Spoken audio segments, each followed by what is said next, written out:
ভারতীয় ফুটবলে আবারও বড় সড় ধাক্কা। নোয়া লুনা, এমনকি বোরা হেরেরা, সিভেরিওর পরে আরও একজন ভারতীয় ভারত ছেড়ে চলে গেল বিদেশে। এবং নিঃসন্দেহে আইএসএল এর সুপারস্টার বলা যেতে পারে যাকে, সেই আলাদিন আজরাই, তিনি কিন্তু ইন্দোনেশিয়ার একটি ক্লাবে ইতিমধ্যেই সাইন করে দিয়েছে। এবং ইন্দোনেশিয়ার যে লিগটি চলছে তাতে এই টিমটি 3 নম্বরে রয়েছে বলে জানা যাচ্ছে। আলাদিন আজারাই নর্থ ইস্টের এই ফুটবলার, যিনি গোল্ডেন বুটও জিতেছেন, গতবারও জিতেছেন গোল্ডেন বুট। তো মার্কারেরই একজন মরক্কান স্ট্রাইকার, যাকে ইন্দোনেশিয়ায় পাঠিয়ে দিয়েছে, লোনে ছেড়ে দেওয়া হয়েছে বলে জানা যাচ্ছে। আমি জানি না যে আইএসএল শুরু হতে হতে সে আবার ফিরে আসবে কিনা, বাট এটা কিন্তু বড় সড়ো সেটব্যাক বলেই মনে করা হচ্ছে যে আলাদিনের মতন একজন স্ট্রাইকারকে নর্থ ইস্টও ছেড়ে দিতে বাধ্য হচ্ছে। ইস্টবেঙ্গলের নতুন কোচ এবং ইস্টবেঙ্গল মহিলা টিমের কোচের মেয়াদ বাড়ানো হলো। বিদেশিদের নিয়ে কি খবর, আদৌ কি আসছেন পেরেরা দিয়েজ, এই সমস্ত নিয়ে আমার আজকের এই ভিডিও। তাই ভিডিওটা শেষ পর্যন্ত দেখবেন। ভালো লাগলে লাইক কমেন্ট শেয়ার করবেন। আপনাদের মতামত অত্যন্ত গুরুত্বপূর্ণ। ভালোই মন্দই যাই হোক না কেন মতামত দিতে থাকবেন। আর কয়েকদিন পরেই শুরু হবে আইএসএল। 1 মাসেরও কম সময় বাকি রয়েছে বলা যেতে পারে। 14ই ফেব্রুয়ারি থেকে আইএসএল শুরু হবে, যদিও এখনো পর্যন্ত ফিক্সচার কিন্তু ঘোষণা হয়নি। আমাকে অনেকেই কমেন্ট করে জানতে চেয়েছেন যে ফিক্সচার কবে দেবে বা ফিক্সচার কি হলো। তাদেরকে জানিয়ে রাখি যে এখনো পর্যন্ত কিন্তু ফিক্সচার অ্যানাউন্সমেন্ট হয়নি, যদিও এই আইএসএল কে মান্যতা দিয়ে দিয়েছে এএফসি। তবে এএফসি এটাও বলে রেখেছে যে সুপার কাপ জয়ী এবং আইএসএল জয়ী কোনো টিমকে সরাসরি কিন্তু এএফসি চ্যাম্পিয়ন্স লিগে খেলতে দেওয়া হবে না। কোয়ালিফাইং রাউন্ড খেলে তারপর যেতে হবে, অর্থাৎ কোয়ালিফাইং ম্যাচ খেলে যদি যেতে তাহলেই তারা যেতে পারবে। এতদিন কিন্তু এটা ছিল না। এতদিন আইএসএল লিগ শিল্ড জয়ী টিম সরাসরি খেলতে পারতো এএফসি চ্যাম্পিয়ন্স লিগ, বাট এখানে সেটা আর থাকছে না। অন্তত এই যে ছোট লিগ হচ্ছে, সিঙ্গেল লেগ যে ম্যাচ হচ্ছে, সে কারণেই কিন্তু এএফসি এই সিদ্ধান্ত জানিয়ে দিয়েছে ইতিমধ্যে। এর পাশাপাশি যেটা জানাবো যে ইস্ট বেঙ্গলের মহিলা টিমের কোচ অ্যান্টনি অ্যান্ড্রুসকে কিন্তু আরো 2 বছরের এক্সটেনশন দিয়েছে ইস্ট বেঙ্গল। নিঃসন্দেহে দেওয়ার কারণও রয়েছে। স্যাফ কাপ চ্যাম্পিয়ন হয়েছে, স্যাফ ক্লাব কাপ চ্যাম্পিয়ন হয়েছে ইস্ট বেঙ্গলের মহিলা টিমটা। পাশাপাশি এই মহিলা টিম আইডব্লিউএল চ্যাম্পিয়ন হয়েছে। এবারও চ্যাম্পিয়নের অন্যতম চ্যাম্পিয়নের দাবিদার। এবং এখনো পর্যন্ত যেভাবে তারা একের পর এক ম্যাচ জয় করে চলেছে অশ্বমেধে ঘোড়ার মতন, তাতে মনে হচ্ছে আইডব্লিউএল এবারও তারা চ্যাম্পিয়ন হবে। এবং এএফসি তেও যথেষ্ট ভালো খেলেছে, হতে পারে সেটা পরবর্তী রাউন্ডে যেতে পারেনি, বাট যথেষ্ট ভালো খেলেছে এএফসি তে। সো এটা অবভিয়াসলি ছিল এবং হওয়ারই ছিল যে ইস্ট বেঙ্গলের মহিলা টিমের কোচের এক্সটেনশন, এবং সেটা 2 বছরের জন্য এক্সটেনশন দেওয়া হয়েছে। এর পাশাপাশি ইস্ট বেঙ্গলের যে বিদেশিদের নিয়ে কথা হচ্ছে, পেরেরা দিয়েজ এবং দিয়েগো মরিশিও। পেরেরা দিয়েজ কিন্তু ইতিমধ্যে মুম্বাই সিটি এফসির হয়ে প্র্যাকটিসে জয়েন করে গিয়েছে। তো পেরেরা দিয়েজ তিনি ইতিমধ্যে মুম্বাইয়ে জয়েন করে গেছেন, মুম্বাইয়ে প্র্যাকটিসও নেমে পড়েছে।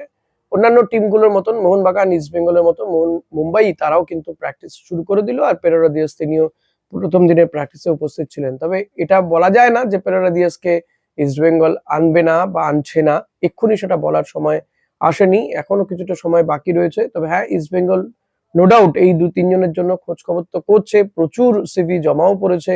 তাদের নিয়ে খোঁজ খবর করছে থাম্বো সিংটো এবং অস্কার ব্রুজো।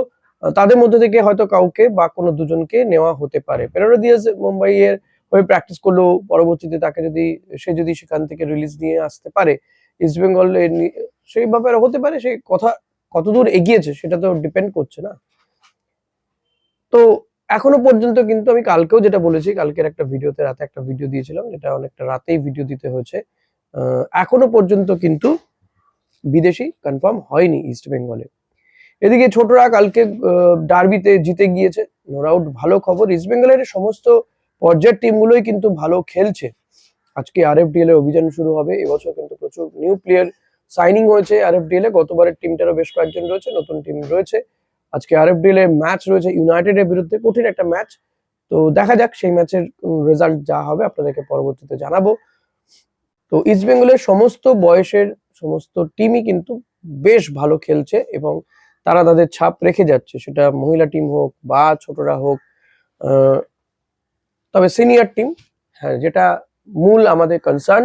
সিনিয়র টিমটা কিন্তু ভালো খেললেও তীরে এসে তরি ডুবছে। অন্তত দুটো ফাইনালে তো ট্রফি হাতছাড়া হয়েইছে, আইএফএ শিল্ড এবং সুপার লিগ, সুপার কাপ এবং আইএফএ শিল্ড তারা পাওয়ার মতন জায়গায় পৌঁছে গিয়েছিল, ফাইনালে পৌঁছে গিয়েও তারা জয় ছিনিয়ে আনতে পারেনি। তার অন্যতম কারণ কিন্তু ছিল যে একজন ভালো মানের স্ট্রাইকারের অভাব। সব হচ্ছে কিন্তু শেষমেশ গোলটাই করার লোকের অভাব রয়েছে ইস্ট বেঙ্গলে, গোল আসছে না। দেখুন অন্যান্য দিন হয়তো মাঝমাঠে প্লেয়ার, ডিফেন্সের প্লেয়ার কিংবা right back, wing back, right wing, left wing এর প্লেয়াররা গোল করে দিতে পারে, কিন্তু ক্রুশিয়াল ম্যাচে সেখানে স্ট্রাইকারের ভূমিকা অতি অবশ্যম্ভাবী। সেখানে তাকে 10টা পাস বাড়ালে বা 3টে পাস বাড়ালে কি 2টো পাস বাড়ালে তার মধ্যে একটা গোল তাকে রাখতেই হবে। তো সেই জায়গায় হামিদ বা হিরোশিরা লাগাতার মিস করে গিয়েছে, গোল করতে পারেনি, যার ফলস্বরূপ ইস্ট বেঙ্গলকে দুটো ট্রফি হাতছাড়া করতে হয়েছে। ডুরান্ডেও ভালো শুরু করেছিল, সেমিফাইনালে গিয়ে ডায়মন্ড হারবার এফসির বিরুদ্ধে হেরে যায় ইস্ট বেঙ্গল। সো এইগুলো নিঃসন্দেহে ইস্ট বেঙ্গলের শিক্ষা দিয়েছে, অস্কারকেও শিক্ষা দিয়েছে। এখন যদি অস্কার আইএসএল এ ভালো কিছু করতে পারে, নিঃসন্দেহে তারও এক্সটেনশন হবে, যেমনটা মহিলা টিমের কোচের এক্সটেনশন হয়েছে, এটা নিয়ে আর কোনো সন্দেহ নেই। ইস্ট বেঙ্গল কিন্তু অন্যতম দাবিদার এবারে আইএসএল ট্রফি জয়, কারণ অন্যান্য টিমগুলো সেভাবে গড়ে তুলতে পারছে না। রাদার ইস্ট বেঙ্গলের টিম অনেক বেটার পজিশনে রয়েছে, অনেক ভালো খেলছে, টিমটা অনেকদিন ধরে একসঙ্গে খেলছে, প্র্যাকটিস করছে, বহুদিন সময় পেয়ে যাচ্ছে।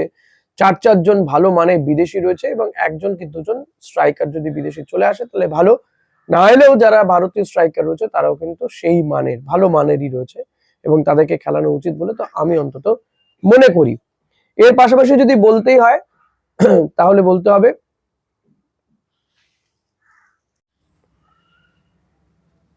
এদিকে ইস্ট বেঙ্গল গতকাল প্র্যাকটিসে ওপেন প্র্যাকটিস রেখেছিল, সমর্থকরা গিয়ে তাদের ইস্ট বেঙ্গল প্লেয়ারদের প্র্যাকটিস দেখতে পেরেছে এবং অন্যান্য দিনের মতন কিন্তু সাংবাদিকদেরকে 15 মিনিট নয়, পুরো প্র্যাকটিস সেশনে দেখার সুযোগ ছিল সাংবাদিকদের জন্য। প্লেয়ারদের সঙ্গে অনেক সমর্থক ছবিও তুলেছেন, বেশ ভালো একটা ব্যাপার দেখা গিয়েছে, ফিল গুড পরিস্থিতি। তবে হ্যাঁ, 2-1 জনের হালকা চোট রয়েছে, সাউল বা আনোয়ার আলীদের হালকা চোট রয়েছে, তারা সাইড লাইনে প্র্যাকটিস করেছে বা কিছুটা হালকাভাবেই তারা ফিটনেস বাড়ানোর কাজ করেছে। ইন বিটুইন যেটা জানা যাচ্ছে, ইস্ট বেঙ্গল একজন গোলকিপার কোচকে সাইন করিয়ে নিয়েছে, হায়দ্রাবাদে ছিল এবং এই যে কেরালা সুপার লিগ হলো সেখানকার মাল্লাপুরম যে টিমটা ছিল সেই টিমের গোলকিপার কোচ ছিলেন ফেলিক্স ডিসুজা, তাকে ইস্ট বেঙ্গল সাইন করালো এই গোলকিপার কোচকে। কারণ সন্দীপ নন্দী তিনি সরে যাওয়ার পর থেকে ইস্ট বেঙ্গলে সেভাবে গোলকিপার কোচ ছিল না, অস্কারের সহযোগী তিনি গোলকিপার কোচ হিসেবে কাজ করছিলেন। তো এবার ইস্ট বেঙ্গলে আবারও একজন ভারতীয় গোলকিপার কোচকে নিয়ে আসা হয়েছে। নো ডাউট যথেষ্ট ভালো মানের এই ফুটবলার, দেখা যাক তাতে প্রভসুখান গিল বা দেবজিৎ মজুমদারদের কতটা উপকার হয়। নিঃসন্দেহে আইএসএল শুরু হওয়ার আগে এটা ইস্ট বেঙ্গলের একটা বড়সড় পদক্ষেপ বলেই দেখা হচ্ছে। এখন আবারও বলবো যে ফিক্সচার কবে ঘোষণা হবে কেউ জানি না, আজকালের মধ্যে হয়ে যেতে পারে, যদি তা না হয় তো নেক্সট উইকে কিন্তু ফিক্সচার, আইএসএল এর ফিক্সচার ঘোষণা হয়ে যেতে পারে। অনেকেই জানতে চেয়েছিলেন, তাই রিপিটেডলি বলে দিলাম তাদের জন্য যে ফিক্সচার এলেই আমি কিন্তু আপনাদেরকে নিঃসন্দেহে সেই ফিক্সচার দেওয়ার চেষ্টা করব, লাইভ করার চেষ্টা করব। যেটা এখনো পর্যন্ত টুকটাক শোনা যাচ্ছে সেটা হচ্ছে যে শনি রোববার করে হয়তো 2টো করে ম্যাচ থাকতে পারে, বৃহস্পতি শুক্রবারও ম্যাচ থাকবে, এমনটাই কিন্তু জানা যাচ্ছে। এবং এভাবেই খেলা পরিচালনা করার চেষ্টা করবে এআইএফএফ। তবে কোথায় দেখাবে হচ্ছে ডিডি স্পোর্টসে। এখনো পর্যন্ত অন্য কোনো বেসরকারি চ্যানেলে দেখাবে কিনা সেটা ঠিক হয়নি। তো দেখা যাক, ডিডি স্পোর্টসে হয়তো খেলা শেষমেশ দেখানো হতে পারে। তো আশা করি আপনাদের যে সমস্ত কোয়ারি গুলো ছিল সেই কোয়ারি গুলো আমি কিছুটা আনসার করতে পেরেছি। যদি আরো কিছু কোয়ারি থাকে তো অতি অবশ্যই আমার কমেন্ট বক্সে গিয়ে আপনাদের প্রশ্নগুলো জানান এবং এই ভিডিওটা কেমন লাগলো সেটাও জানাতে ভুলবেন না। Thank you.